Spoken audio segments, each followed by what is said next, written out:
This is Matt from Dice Roundtable. Thanks for checking out this video. This is a first impressions video. And what am my first impressions of? Star Trek Ascendancy by Gale Force 9. Why I'm talking about first impressions is I have gotten a couple games of this played, and I do not feel qualified yet to give a full review because let's talk about how I've played this. I've played this 2 players with my wife. She's not overly into this type of style game. She plays it because she knows I enjoy it, and with the situation with COVID, this is in 2021 January when I'm recording this, it's not exactly I can get this played.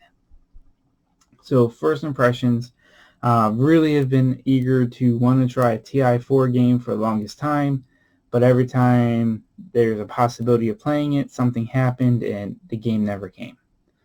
I know she enjoys Star Trek, and because of the Borg Expansion, I felt like this was a good chance to be able to get that type of game played in a setting that didn't require at least 4 or 5 people and get a game of TI4 in. So that's the background how I ended up with this. So let's talk about what's in here. We just got the base game, and we got the Borg expansion. So we've bagged up, so each player we have gets a bag of goodies. So there's the Romulans, there's the Borg bag, there's the Klingon bag, there's the Federation bag, and then there's the bag of exploration cards. The components for all the players are awesome. I love the mats.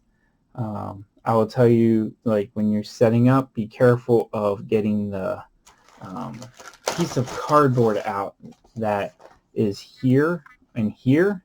I think one of the factions, it started ripping when we pulled it out, so we were getting something small and just punch it out. The ships are really nice quality. It's board game level. I'm not going to paint them. I think they're great. The Borg are just, they did the Borg very well. The green of the Borg cubes, node crystals, outstanding. The components are, I think, outstanding. Very flavorful. The theme, it matches Star Trek. Exploration cards are just spot on, and the pictures are like just art, more or less. So every so often you'll see a clip from the movie, but there's a balance of, or movie or TV shows I should say, are in there, but some of the art is just art. So it's a mixture of photos and stills and original art. So there's a lot of variety in the exploration cards, and technically the variety is outstanding because you just don't know what you're going to draw. There's planets, there's colonized planets, civilizations already. Do you conquer them, wipe them out, absorb them? You may find anomalies, and what other research are out there. Now I'm going to take the camera and show you how we store the rest of our stuff.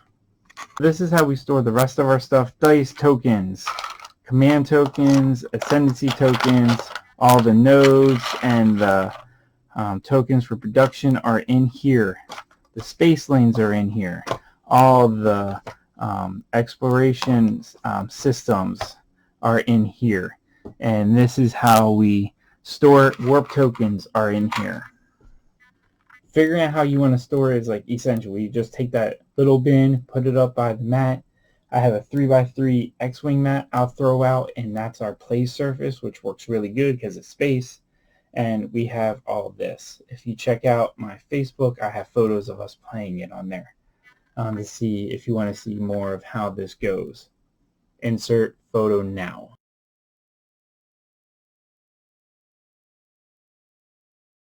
Overall, I think the base game is amazing. The rulebook is very good, well written.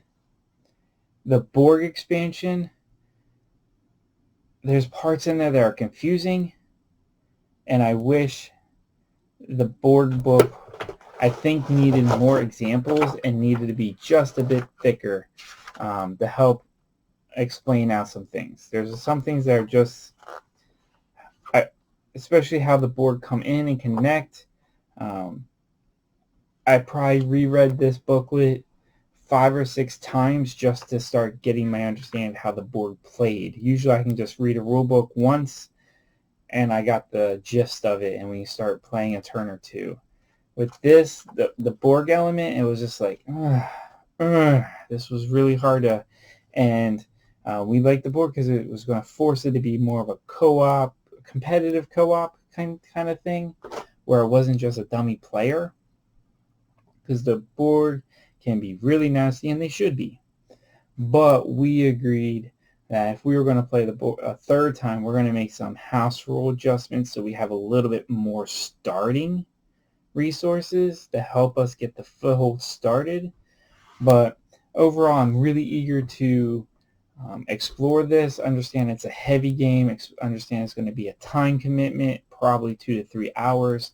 Every time we've played it so far, we didn't realize how long the game was. It was that good. It had us into it, and time just flew. So that speaks volumes for this game. My initial impressions are going to probably put it about a 7.5, because I have to get the Borg expansion to make it more. We're really intrigued in the other factions, but I'm not going out to buy them because between the Klingons, the Federation, and Romulans, we have enough to explore for probably 7 or 8 games.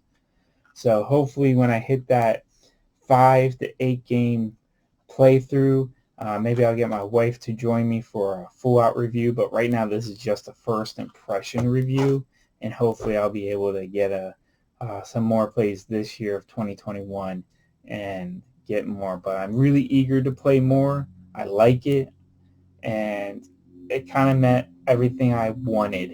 I feel building. I feel like I'm running an empire, a federation, and making some tough choices. So I hope that was helpful. There's a lot here. Just be prepared to think about how you're going to store this stuff, because plastic bags alone, to me, are not enough. I like the organizer bit. So thanks for tuning in. Subscribe to the channel, like the video, and appreciate any support you give that way. Have a great day.